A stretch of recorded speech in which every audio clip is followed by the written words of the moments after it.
Hello, my friends, and welcome back to another episode of Business Besties Live, where me and my biz bestie, that's her right there, Kara Williams, everybody. Mindy Paxton in the What's house. up? Okay. Where Kara and I, here's how this started. Let me just back up.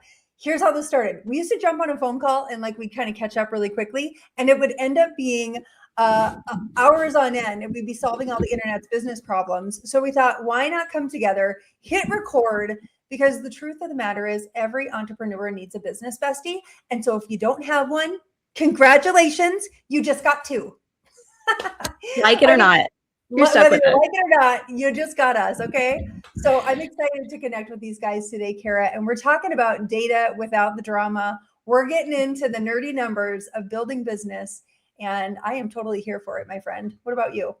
Yeah, I'm here for it because I didn't realize how important this was until I really started making it a priority.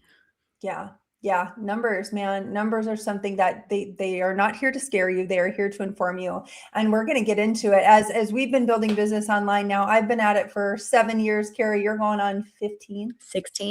16 years of building business online. So we're going to get into this conversation. Excited to share it with you guys, how to track your business without obsessing. So here's the truth too. Some entrepreneurs avoid their numbers completely. And if you are in that camp, you're about to learn something new today. And others refresh them like 17 times a day. And both are emotional. Yeah, no bueno on the emotional stuff. So today we're talking about how to track business without spiraling. The truth is that tracking is not about judgment. It's about clarity. And when you track, when you don't track your numbers, and you just kind of keep it out of mind, that's not building good business. It's just not. Right. But when you track everything, then you get overwhelmed because you're like, well, what matters? Yeah. So friends, guessing sometimes feels safer. Mm-hmm. Would you agree? That it's Yeah. like, and Mindy and I hear this all the time. And when you hear the words, I think my business is going well, I feel like my content is working.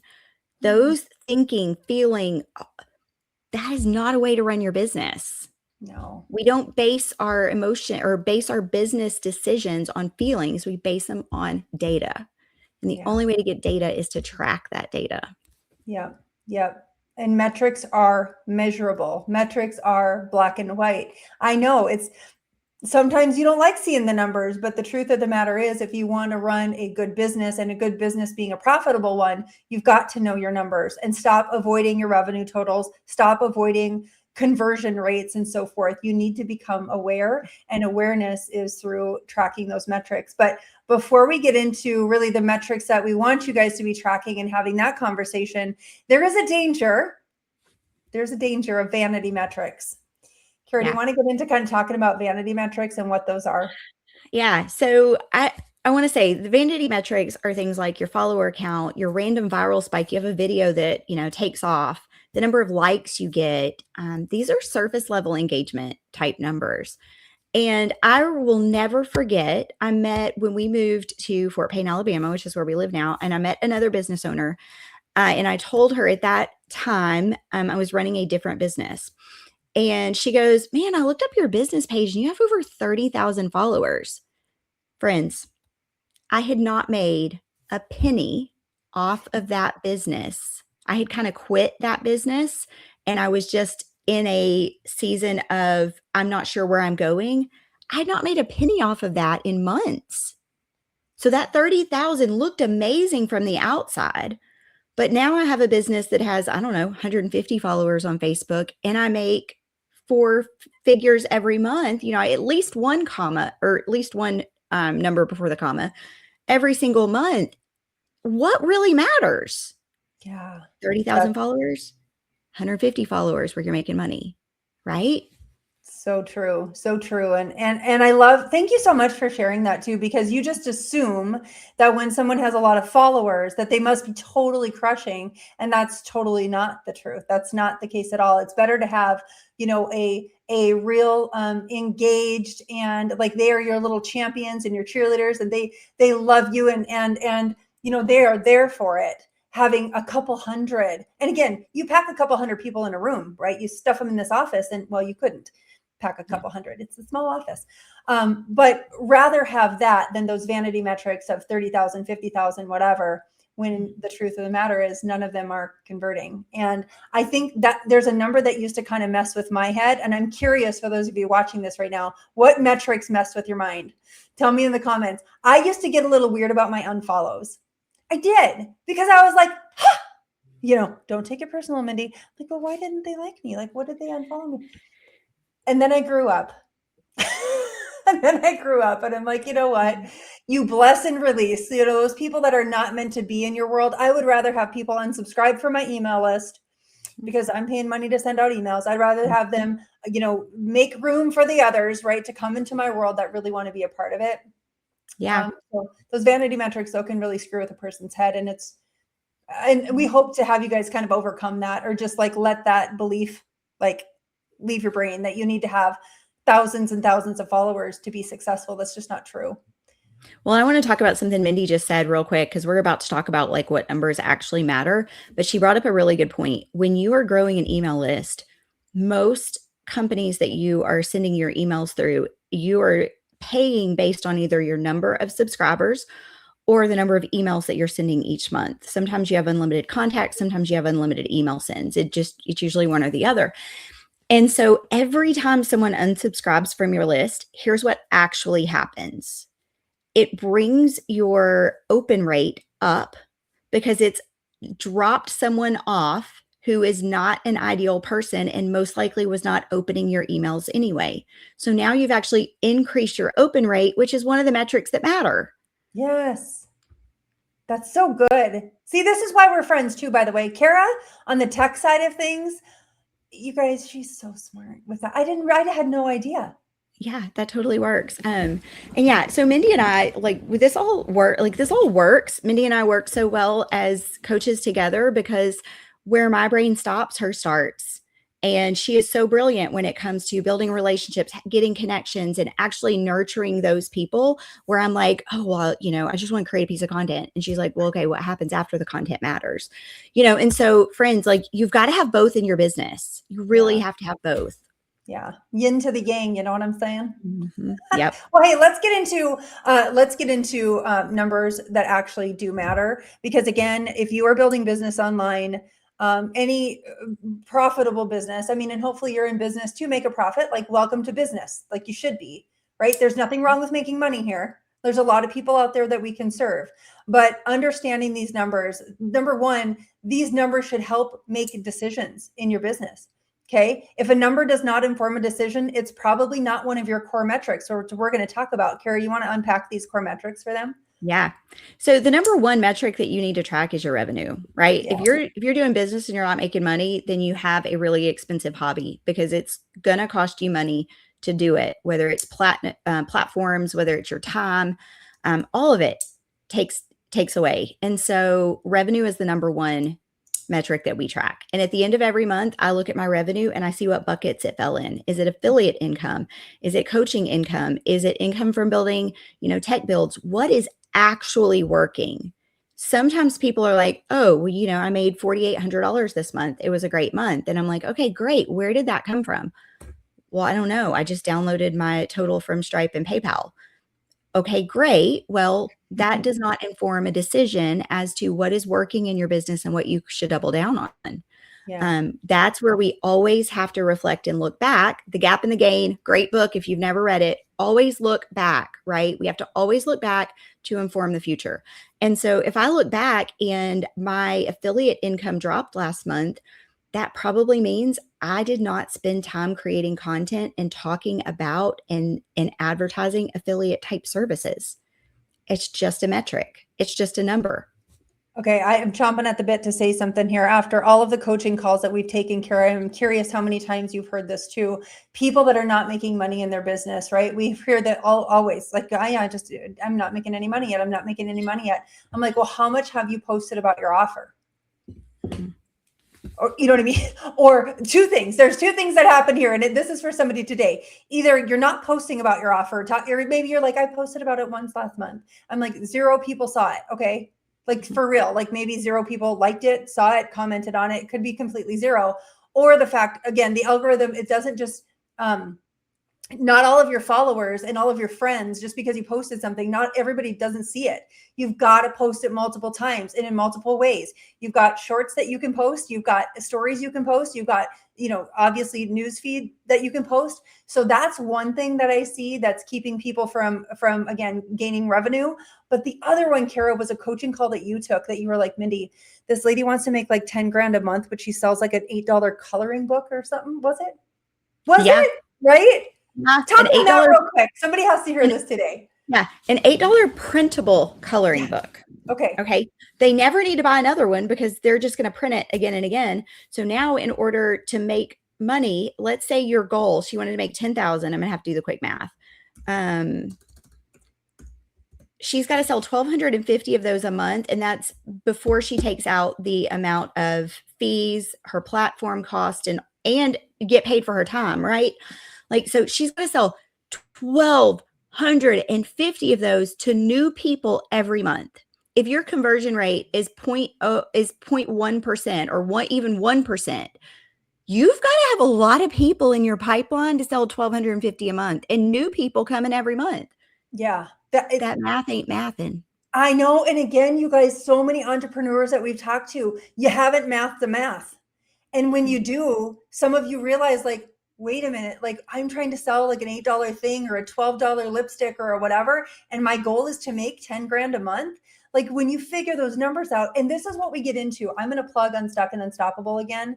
This is what we get into in Unstuck and Unstoppable. It's a free boot camp Kara and I did. We've recorded it all. It's on demand. You can grab it. Just drop the word Unstuck in the comments. We'll get you the link.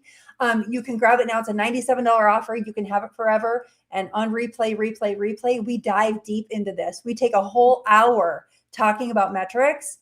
So I'm just saying, if this hits you right now, get Unstuck and Unstoppable if you want to do a deeper dive into your numbers, because this is huge. Go ahead. Okay, I've got to say something.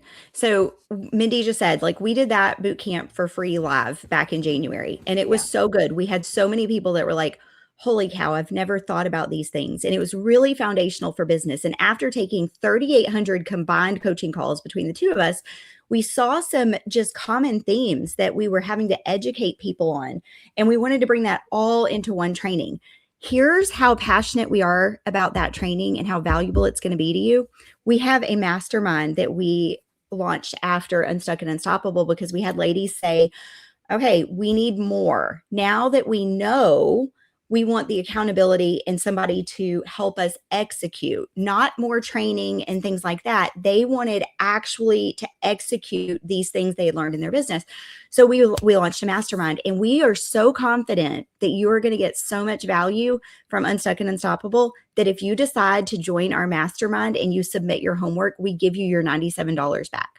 Yeah. We just want you to learn the information, to absorb it, and then go a step further, right? Because it's so important. And we're going to hit on this and so much more. Like if you watch any of our Business Bestie lives and something hits you, even one nugget in each one, friends, you're going to have so many of those whenever you actually, take Unstuck and Unstoppable. So $97, hour a day, put your AirPods in, there's homework, like so much to implement. Yeah. So not to go off topic with that, but it all leads into this because again, lead generation, sales conversions, which you just talked about too, and retention. Boy, retention is another number that you really need to take a look at. Are you retaining those customers? Are they reordering again? Are they, what else do we want to add to that, Kara? In my world, it's always monthly reorders and that sort of thing. Yeah, when you can add monthly recurring revenue into your business, MRR is what everyone calls it.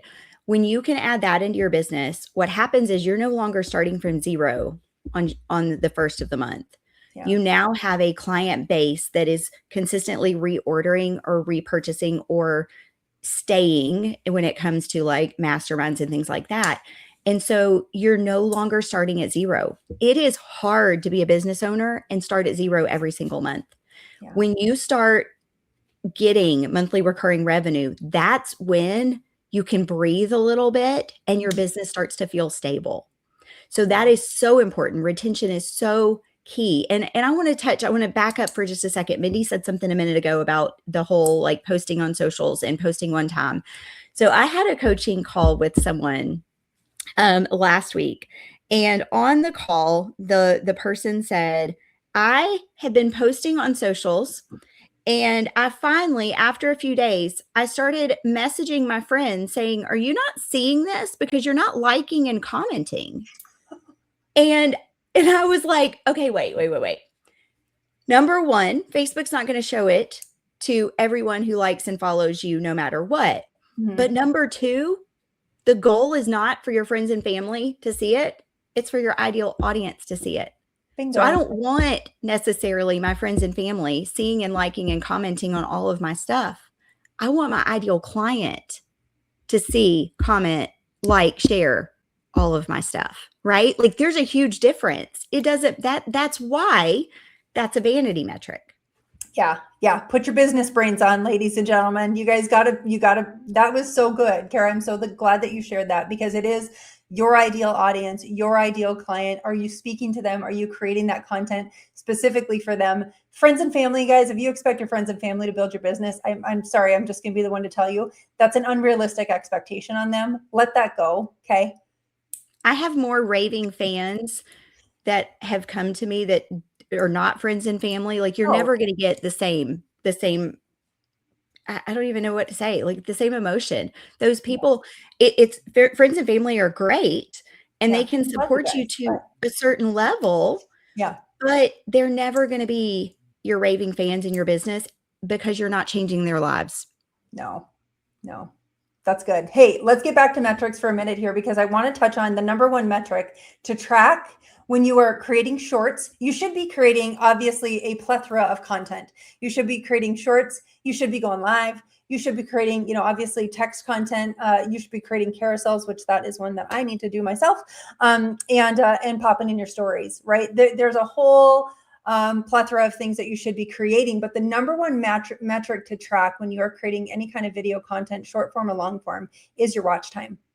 So your watch time tells you if your hook worked, if your pace held attention, if your message resonated, and if people stayed long enough to trust you, right? To trust you. Top short form creators consistently teach that the first 3 to 5 seconds determine retention. And I'll be the first to say, my friends, I've been doing live video for I don't know how long, years.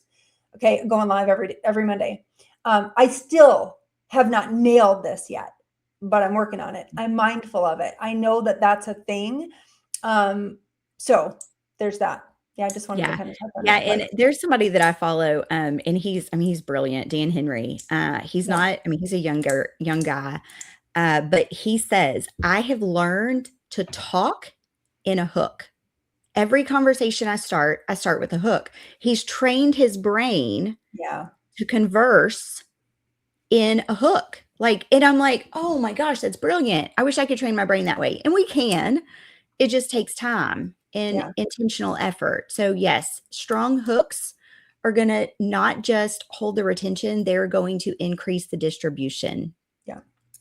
Yeah. And increased distribution creates opportunity, right? The more people that see your stuff, the more eyeballs on your content, the greater the reach, the more eyeballs coming back your way. So when you do create the content that is your offer, right? You're creating that consistent offer, whether it's in your stories, shorts, or long form, or just regular posts, they're going to come back and see that. Those are new eyeballs on your stuff. That's new leads coming in the door. And that is what a successful business really thrives on. New leads coming through the door. Holy cow, we got so much more to say. Karen, we better bang this out. All right, let's do it. Yeah. So weekly versus monthly metrics. So just real quick, I'm going to hit on this. Weekly metrics guide behavior, right? So watch time, conversation started. That's a big one, you guys. Conversation started. I'm not going to get into the depths of it, but leads generated, content published, sales calls booked. So that's weekly. On the monthly metric guide strategy, you're looking at revenue, conversion rate, growth trends, and retention. Yeah. So your weekly is going to determine adjustments that you need to make in real time. Yeah. Your monthly is going to be where you evaluate how did what I did over the last month work and what do I need to change moving forward. So they both require adjustments, but one of them gives you a bigger picture to really evaluate, okay, did that work? Because now you're looking at the numbers in your business that hit your bank account. Yeah. Because when you know your numbers, you no longer panic, right? That's right. That's right. You can just adjust at that point. And the data is going to show you what's working, what needs refinement, where to double down, and where you should just cut your losses. Like you may launch a product and talk about it and talk about it and talk about it. And at the end of the month, all of your income has come from something else that you sell. Guess what? After talking about it and talking about it and talking about it, 90 days, scrap it and you just move on. It becomes part of your graveyard of offers. Yeah. Yeah. And again, welcome to entrepreneurship. If that hasn't happened to you yet, it will. So what? Yeah. You just keep moving, right? That's right. That's right. Yeah. So go ahead. I was going to say, let's talk about the 3 core metrics that we want you to track weekly.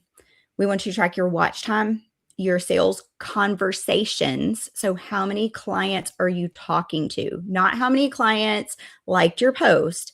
How many clients or potential clients are you talking to? And what was your revenue, or how many new leads did you bring into your business? Yeah. And setting a reoccurring monthly review date is really important to put on your calendar. I mean, I like to do it the first Monday of each month, right? I like to look at all of these numbers, and this is where I make the time to do that. So you don't want to do it daily. We don't need to be crazy obsessive over it, right? Weekly, taking a reflection and looking weekly, and then tracking those monthly metrics is super important. Yeah, for sure. So friends, here's the thing. I never want you to beat yourself up over the data. The data is not there to shame you. The data is there to show you what's working and what's not, so that you know the direction to take moving forward. Yeah, so good. All right, my friends, that is it for today. Another episode of Business Besties Live. We will see you back here, same time, same place. Until then, besties, take care. God bless. Bye.